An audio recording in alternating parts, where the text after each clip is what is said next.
Welcome to Warhammer Warscroll Review. In this video, we're taking a look at the Seraphon Warscroll, the Saurus Astrolith Bearer. Warscroll Review.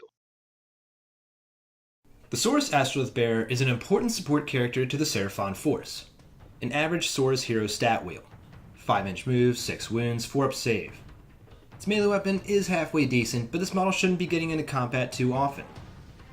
The important parts of the Astrolith Bearer are its two abilities, Celestial Conduit and Proud Defiance. Both abilities activate when the Seraphon player plants the banner and doesn't move until your next hero phase.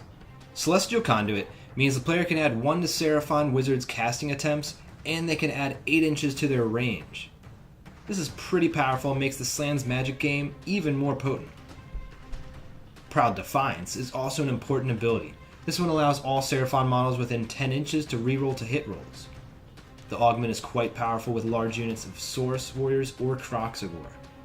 The Astrolith Bearer is also a brutal addition to a gunline of Bastiladon and Salamanders. The Astrolith Bearer is a leader model, costs over 150 points, and is well worth its points. Keep it near Seraphon shooting or some large units of Saurus to increase accuracy. When using a Dread Saurian, the Astrolith Bearer is almost a given, as the Saurian needs to ensure every one of those jaw attacks land. Keep the Astrolith Bearer behind your lines, but close enough to give the buff since it can't move and plant its banner. Sometimes, you will have to plan out the next turn by advancing up the Astrolith Bearer a bit further than you may have normally to plan out the following turn of not moving. In a Seraphon force, the Saurus Astrolith Bearer becomes even more powerful.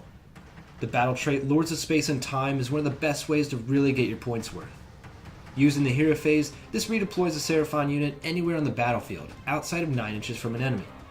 Use this to keep the Astrolith Bearer always planted and still be able to move the character around. When moving the leader in this manner, they will be able to keep up with Ripperdactyls and even coordinate with a large Chameleon Skink bomb.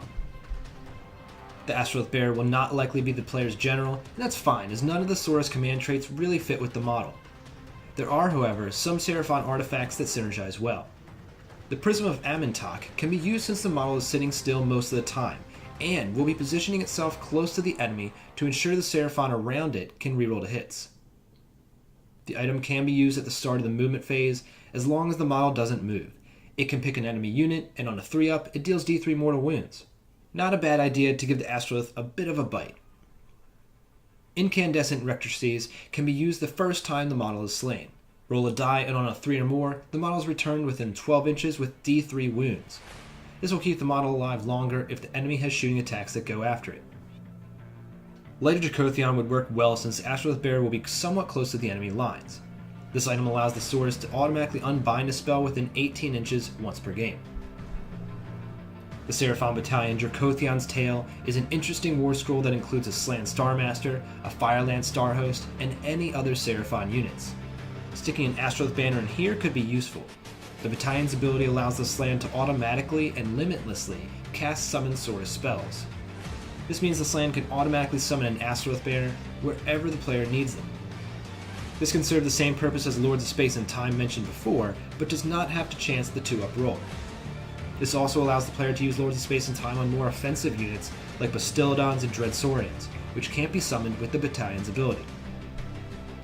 Another battalion that the Astrolith Bearer complements is the Quake Starhost. This battalion allows models in it to reroll wound rolls with units like Bastiladon and Kroxigor. Combined with the Astrolith Bearer, the models will be rerolling to hit rolls and wound rolls. This combo makes a large unit of Kroxigor extremely brutal.